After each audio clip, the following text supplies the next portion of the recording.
Relasyon Part 2 Paminawa. Basin kun wala ka pa'y relasyon sa Diyos. Kay kana biya nga relasyon, gitawag ni siya og amahan ug anak nga relasyon. Kay kung maabtan gani ka sa lawas nun nga kamatayon nimo, nga wala kay relasyon sa Diyos, sigurado nga imong kalag impyerno, ug dili gusto ang Diyos nga mahitabo na sa imo nga kinabuhi. Kay gusto ang Diyos nga makabaton ka gyud og relasyon kana kung wala pa paminawa ang maong pahayag. Sa wala pa ang sala, misulod sa kalibutan, ikaw nga tao, doon na kay relasyon sa Diyos. Ug kana nga relasyon, gitawag na siya og amahan ug anak nga relasyon.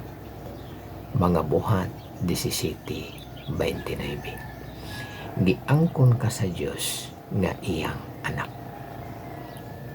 Siya nga Diyos, amahan nimo. Amahan ug anak nga relasyon. Pero sa panahon nga ang sala misulod na sa kalibutan, ang maong relasyon nawagtang, naputol. Sa panahon nga ang sala misulod na sa kalibutan, ang maong relasyon naputol o nawagtang. Kay nga naman, ang maong relasyon nahaadtuman sa yawa. Ebanghelyo ni San Juan 8:44. Unsay gisulti sa Diyos sa tao? Ikaw nga tao nahimong anak sa yawa, ug ang yawa nahimo nimo nga amahan. Ang relasyon usab ni ana nga panahon nga ang sala misulod na sa kalibutan, ang yawa na imong amahan, na imong amahan o ikaw na iyang anak. Ang relasyon, amahan nimo ang yawa, ikaw anak niya. Amahan ug anak nga relasyon. Kung maabtan ka sa lawas nga kamatayon nga ang maong relasyon sa nakita sa Diyos, naa ang maong relasyon nga ang yawa ang imong amahan ug ikaw anak sa maong yawa, sigurado nga imong kalag impyerno. Gusto ang Diyos nga ang naputol nga relasyon mahabalik kanimo. Ang namutulan, mao bitaw ang kinahanglan nga makabaton kagig relasyon sa Diyos ug kanimo para ka makakita ug makasulod sa gingharian sa Diyos. Para tawgon ka sa Diyos nga maanak pag-usab o na ang born again. Hatagan kag katungod nga tawgon nga usa sa iyang mga anak. Mangutana ko kanimo, ang naputol nga relasyon napasiguli na ba kanimo? Anak kaniya sa una, ha? Sa wala pa ang sala misulod sa kalibutan, may relasyon ka. Pero naputol na sa panahon nga ang sala misulod na sa kalibutan.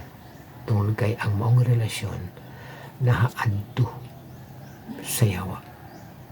Ang Diyos mismo ang nagsulti nga anak ka sa yawa.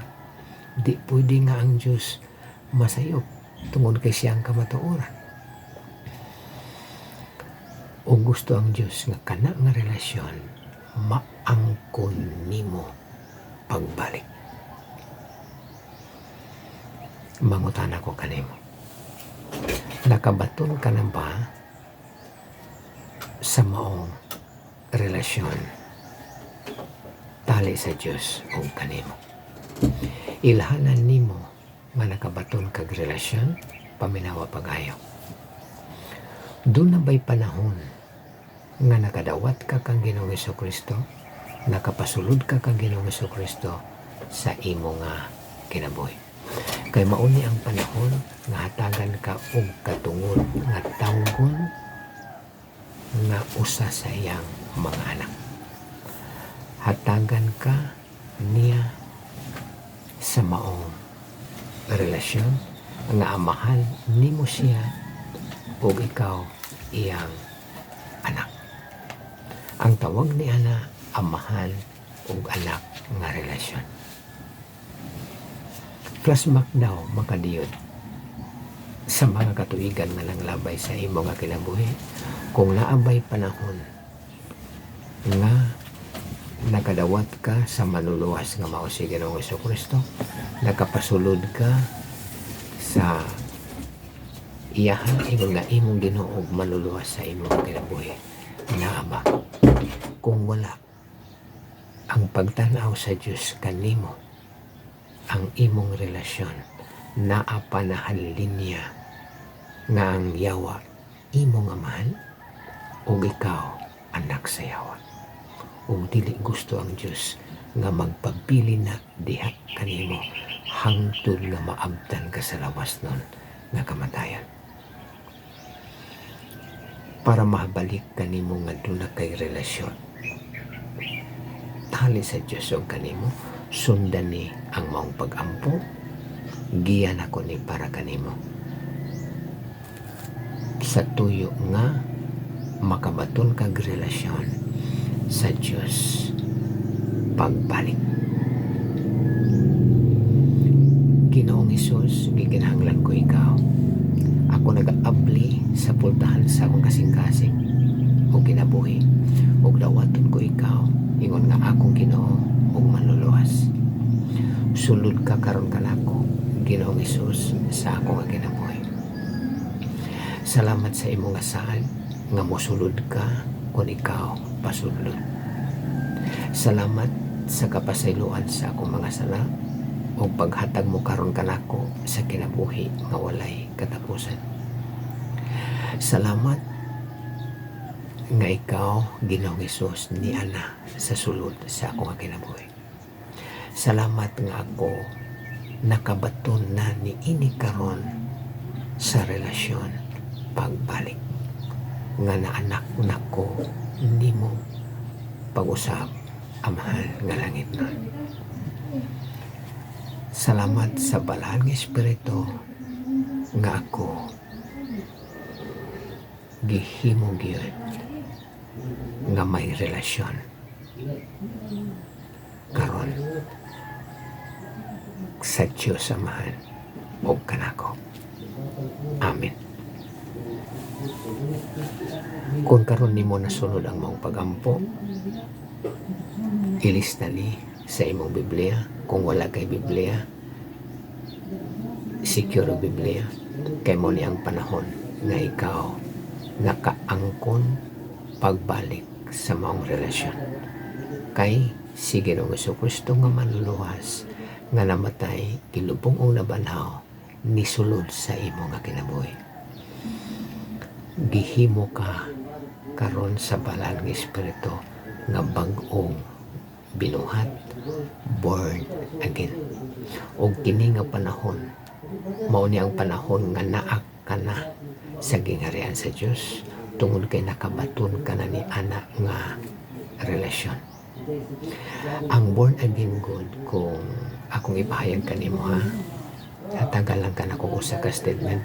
Born again is your personal relationship between God and you.